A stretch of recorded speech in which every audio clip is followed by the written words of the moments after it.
Hi garden friends, welcome to the channel. I'm Era and this is Gardening on Purpose. If you're new here, welcome. And if you're a subscriber, welcome back. Thank you so much for taking the time to watch my video. I garden in Georgia, Zone 8A, where I do garden related videos. It is Sunday and it's time for a Sunday walkabout. All right guys, so this is what the backyard is looking like. Most of what I've been doing this whole time is still weeding. I am still behind the eighth ball when it comes to weeds, and that's what happens when you're away from the garden for over a month. But I have to give myself grace and don't stress myself too much about weeds. They are a part of the gardening landscape, but of course I want to keep it minimal as much as I can. But there are some beauties. Even with all these weeds that I have, there's still so much to see. I want to show you what's happening in the edible garden. I want you to see some beautiful flowers. Yes, we did have some casualties, and I definitely want to point them out too, because it's not always all fun and games in the garden. All right, so one part of the garden that doesn't really seem to be taken over too much by the weeds is the shade garden. And it's simply because it's in the shade, right? A lot of the weeds that I'm seeing now are heat-loving, sun-loving shade. And my shade garden is in pretty much all-day shade. I think it only gets sun maybe 2 or 3 hours in the day, right? So I have things in here like hostas, heucheras, brunnera, fern, lungwort, astilbe, daphne, all in here. And yes, there's a few weeds here or there, but nothing to really speak of. I'm happy with what things look like. Now, we haven't been getting any rain. All week last week, it claims that we were going to get a rain, right? And then I wait for the rain, and then it doesn't come. The clouds will come, and then it'll go away. Then it'll say 60%, chance of rain, and then you wait for the rain, no rain comes, right? So I have to be hand watering these until we get the rain, which I know is coming. The rain is coming, but not right now. Here we are at the end of June. But so far, I'm very, very happy with what things are looking like in the shade garden. I mentioned this earlier, but you're going to be seeing a lot of plants where I'm doing a spotlight and I'm speaking it out loud. I'm telling you what plant it is, what the zone is, what the size and what it prefers, right? I did these usually last year and the years before. I did that just adding music, but this time I'm really talking about it so you can really hear me talk about the garden, the plants, and really be a little bit more personal than just adding music, right? But these guys here are ornamental lilies that I had planted in probably early spring, and they're doing great. They smell absolutely amazing. Now, it is really, really hot, so they're getting a little bit scorched, but they definitely need to be watered. I need to cut back this guy here. It is a dahlia. Love dahlia. This is the creme de cassis. I spotlighted it the other day too, but you have to take these off, guys. You have to take these off to help the plant continually put out more, right? If you don't take these off, then the plant will continually go downward because it's taking too much time to put into flowers. But make sure you cut these off. All these spent blooms, cut them off so you can get new blooms like this. Also looking nice in the garden is my Arizona sun blanket flower, also known as gaillardia. And there's a weed. There goes gaillardia right here, Arizona sun. This beauty here, the bees love it. It looks really great, had this really nice sunshine looking colors, really, really nice. And look what's beginning to come out. This is the perennial lobelia. I think this one is called Starship. And then, of course, you might have seen this guy here in a spotlight. This is the summer-long magenta. That is an agastache. Same thing with that guy over here. This is the queen mum right there. That queen mum agapanthus, which I really, really like. Also looking good in this bed here is the famous white eye phlox, which you also might have seen in a spotlight. Really, really like this guy because it blooms such a long time. It's been blooming since, summer only started a couple days ago. So it's been blooming since spring, and it's going to bloom all the way down until we get our frost. Not sure if you remember, but I had bought 3 apple trees, Columnar apple trees from Home Depot. And I spoke to my Lowe's professional, and he told me to not let it fruit this year, so which I purposely didn't. I took the flowers off, but I must have missed a flower here because here's an apple.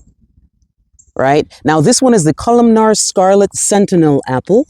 These I got from Home Depot at $32.98. And even though I got it from Home Depot, I asked my Lowe's guy about how to take care of it, right? So I had three different types. That one first, and then this one is the Columnar Golden Sentinel over here.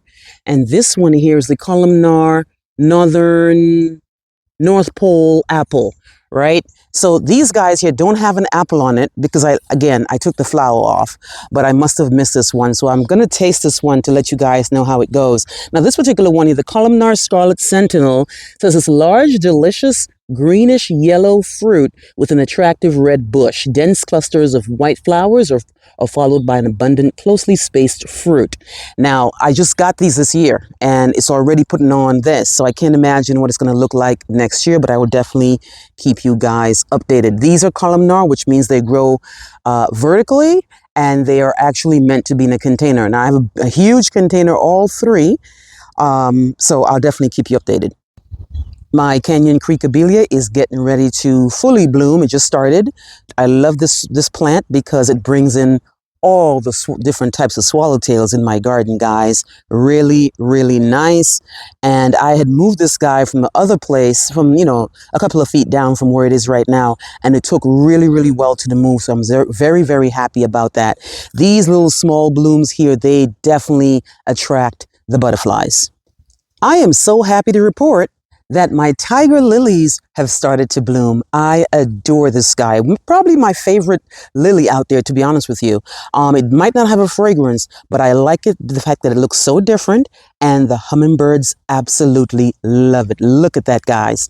Bought these as the bulbs from Home Depot and Lowe's over the years, and they just take well to my garden. Look at how it's all budded up, and I definitely will do a spotlight video on it to show you how it does. I have a lot of birds messing with this guy. Hummingbirds really, really like the tiger lily. My Pocahontas Purple Rose Bee Balm is looking absolutely amazing. All these little bugs on here pollinating this plant and taking the nectar, looking really, really nice, guys. I also did a spotlight on this recently, so you'll see it soon. Really, really love Bee Balm. Smells nice and great for the pollinators. It's in full sun. And this beauty here, which is the flame coral Phlox paniculata. What a beauty is this. This was a clearance plant, and I believe this one was from Monrovia at Lowe's, and it was looking terrible, guys. But look at it now. Look at it now. One of the reasons I love clearance plants, I have the patience to wait, because I know when I wait, not only will I save money, I will get blooms like this. Let me know if you have flame coral. I have flame coral, I have flame purple, flame lilac. Really, really nice. All right, moving on to my tomatoes. I'm in the edible garden and I'm beginning to see tomatoes finally. Now, last year, this year, or the year before this year, I had full ripened tomatoes. But I think it's because, again, I wasn't paying attention to stuff. I wasn't feeding the plants. I wasn't doing what I was supposed to do. I wasn't watering. So things are kind of behind. And this is looking great. I have a lot of tomatoes here. You can see them all right there. Now I have to make sure I feed them, because once I see fruit, then I definitely know it's time to really give some more fertilizer, because I definitely don't want any blossom end rot on my tomatoes. I anticipate a lot this year. Everything is looking great. Same thing with my cucumbers, guys. Here they are. I have a lot of them in here, and I've picked so many, and I've given so many to my family. Now, yes, I know you're going to say, put it on a trellis for it to, climb, but it's not a big deal. Actually, I'm going to turn around and show you. I actually have cardboard here for it to run, because I haven't trellised yet, but I need to, because I know it's best, right? So I anticipate a lot of cucumbers, but not only cucumbers, guys, cantaloupe. Cantaloupe. I have several cantaloupe right here. Now, again, I did not get to thin out the plants, so they kind of ran wild. And by the time it was time to, by the time I realized, it was too late to pull them, because the plant was already established. So here's a cantaloupe right there. And then here's another cantaloupe right here. Right? All these little baby cantaloupes right here. So I anticipate I'm going to have a lot of cantaloupes too. And then I have a lot of okra. And of course, a lot of green beans over here. I picked so many green beans and given to my family. They're very, very happy about it. And I'm very, very glad that things worked out for me this year. This time of the year is really, really hot, guys. So definitely pay attention to your containers. The containers will heat up faster, they will dry out faster, and you might find yourself watering them more times than you usually are. Now, I try to plant things that are in a container in at least a 5 gallon, at least a 5 gallon. So I still have to water it, but I don't have to water as much as I had to water maybe a 2 quart or a 1 gallon, right? So all these guys are sun-loving plants. This guy here, you know what that is. That is this is lantana, and I have this guy here, which is crepe myrtle, and you've seen this guy before. This is the mountain mint that I dare not put in the ground. Next year, I'm going to take this black-eyed Susan out this bed. No matter how I try to, pull it out or give it away or it just takes over the entire bed. This is a very vigorous growing and a reseeding black-eyed Susan. And as you guys have heard me say all the time, I don't remember what variety this is. It doesn't grow that tall, but this is what it looks like, and it grows aggressively in the garden. Now, would I say it's invasive? No, but it does reseed every fall, and I need to get it out because you can see it's taking over the bed. So I definitely got to take care of that. So here I am on the side garden, and you can see my white wedding hydrangeas are looking great. See, there they are right here, these white guys right there.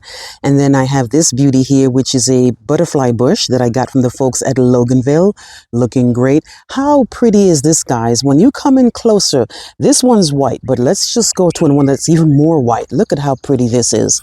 Clearance plant from Lowe's, doing great. Now, a couple of, these guys here. Coneflowers I need to put in the ground, and I did, and some of them, it's really, really hot, so they're not taking too kindly to being planted in 90-degree weather, which is understandable, but I do water them every other day. I don't want to drown them by watering them every day simply because they're drooping, because they're going to droop because they are being transplanted, but they're looking great.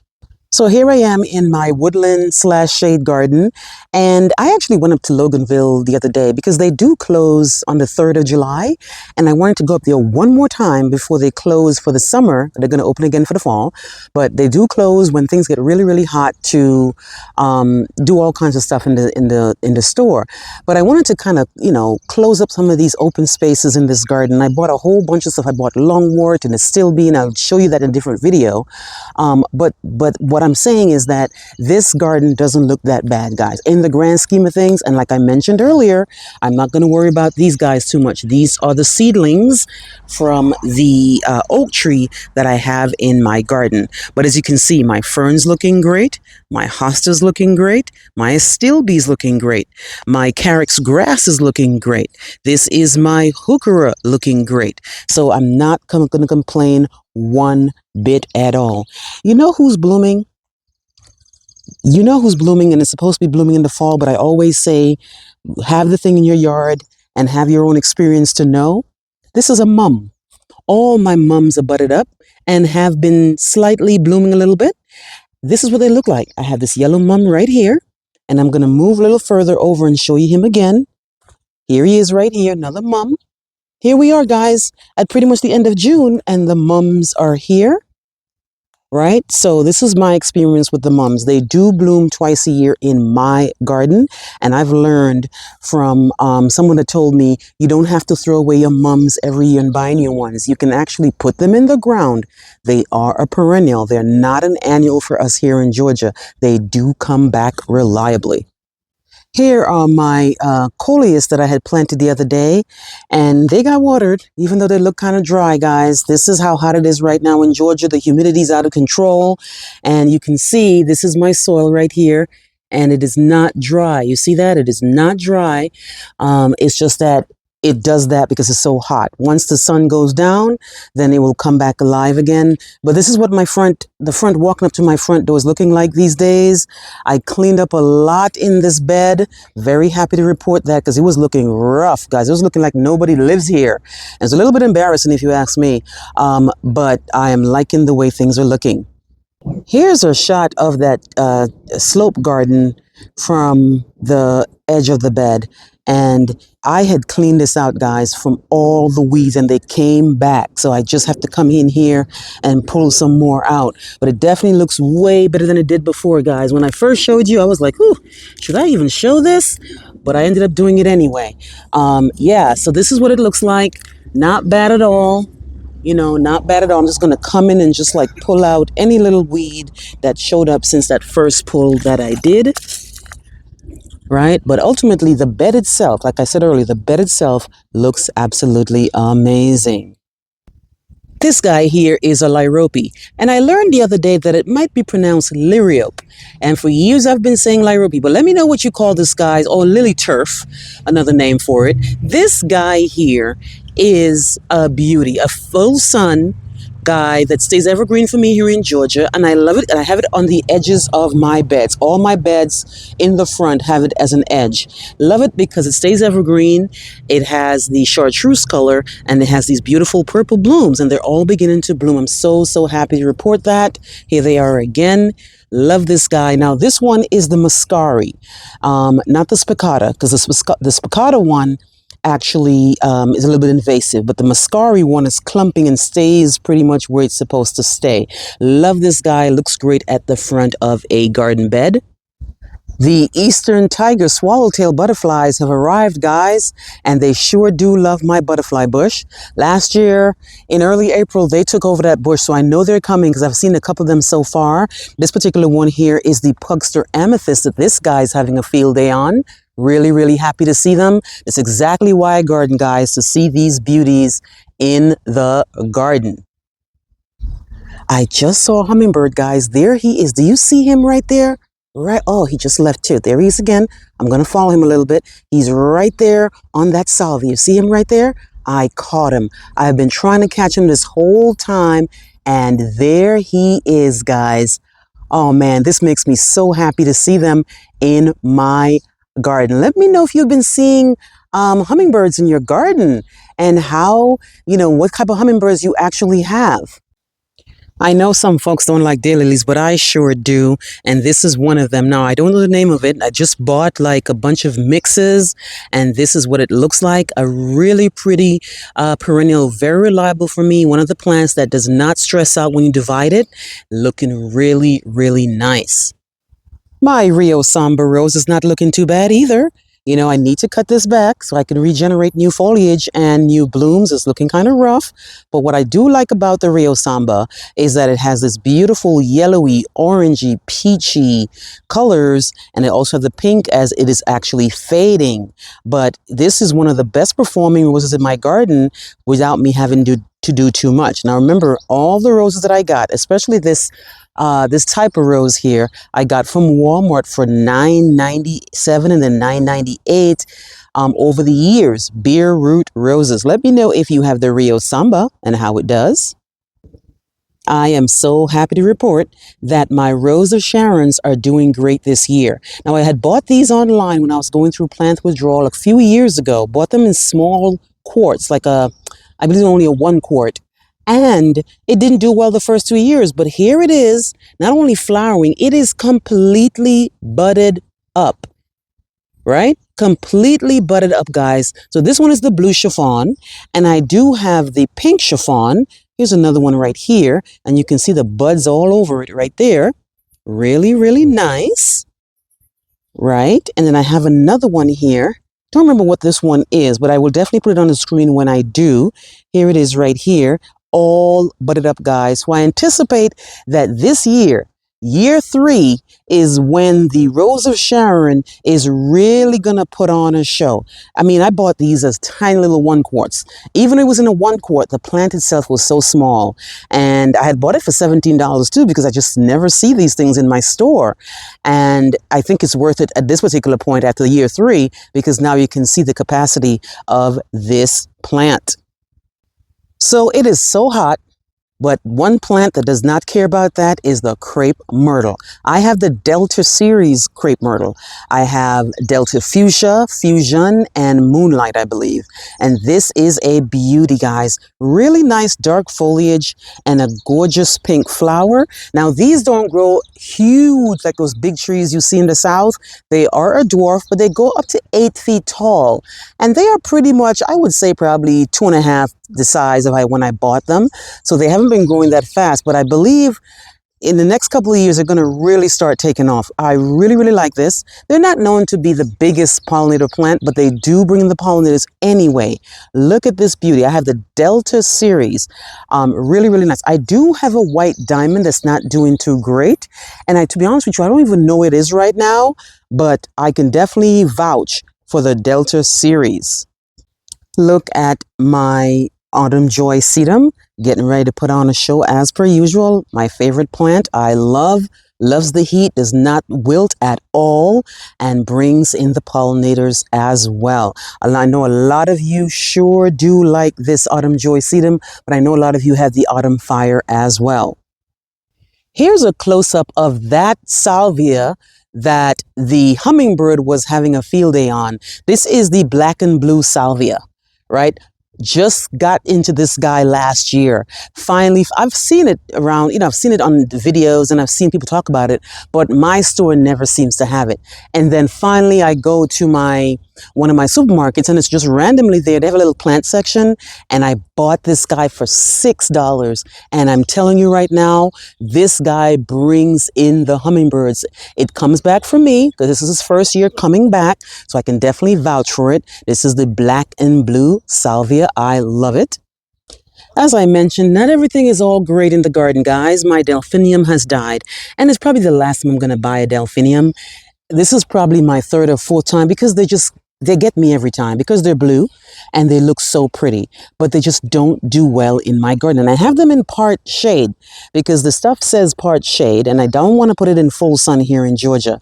But here it is. I had bought two, one right there and another one right there, and they're both gone. So I think, and I'm pretty sure I mentioned this is in one of my videos when I went to Lowe's talking about the larkspur or the delphinium, how they just don't do well for me. But I am such a hopeful gardener. I always give plants a chance, but at a certain point, you have to realize that it's just not for you. So this is one of the casualties in the garden, the delphinium. Now, you guys remember when I bought this Daphne and I kept saying that people said that Daphne was, hard to deal with. So far, so good for me. It's only been a couple of months and I'm so glad I put it where I put it because it seems like it's liking exactly where it is. I heard that it doesn't take too kindly to being moved. It is in the shade garden and this is what it's looking like. Now, I know that this plant can get pretty big, but since it's only year one for me, I don't expect it to do too much, but I'm just so happy, especially in the Georgia where we're going to get hot, we're going to get humid, and I just want to see how this guy performs. More casualties to report, guys. This is a hydrangea. This is the Eclipse Big Leaf Hydrangea, this one right here. The Eclipse Big Leaf is not going to come back for me. Not sure what the story is, but both of them are not going to come back. They are DEAD dead, guys. Let me know if you have this one here, the Eclipse from the folks at First Editions, and I love this brand and all my plants from them do well, but I'm not sure what I did wrong here. It could be a watering issue, but all my other hydrangeas are doing great. I must say the calamint that I got from Loganville last year is doing great. I mean, it's in pretty much part sun and the bees absolutely love it, guys. This is calamint that when I read, it said that it might spread a little bit. So I'm not going to put it in the ground. I just wanted to test it in the containers and it's taken really nicely to the containers and the bees are, I'm seeing all types of bees on the calamint. Now, when I went up there, it was 3 for $15 last year. And that's why I bought it, just to buy it because it was on sale. But I don't even know what to do with calamint, to be honest with you. Let me know if you do, if you have it, but I have mine in containers and I'm very happy that I got it because I love the fact that the bees are taking to it really, really nicely and it's doing really, really well in part sun here in my garden. All right, guys, that's it for me today. It is really, really hot and humid, so I need to go inside and cool off a little bit. Let me know how things are going in your garden. How's the weather treating you? Are you hot? Are you humid? Have you been getting rain? I would love to get a couple of days of rain straight, just downpours of rain to help me out with this guy. Because with all this heat comes a lot of stress on these plants. And even though I do have clay and my soil takes a little while to dry out before I need to water it, it does impact the plant if I don't water for at least 3 to 4 days. So let me know how things are going in your garden. Please like, please share, and please subscribe. Remember, hit that notification bell so you can be alerted in all my new videos. I'll see you on the next one. Bye-bye.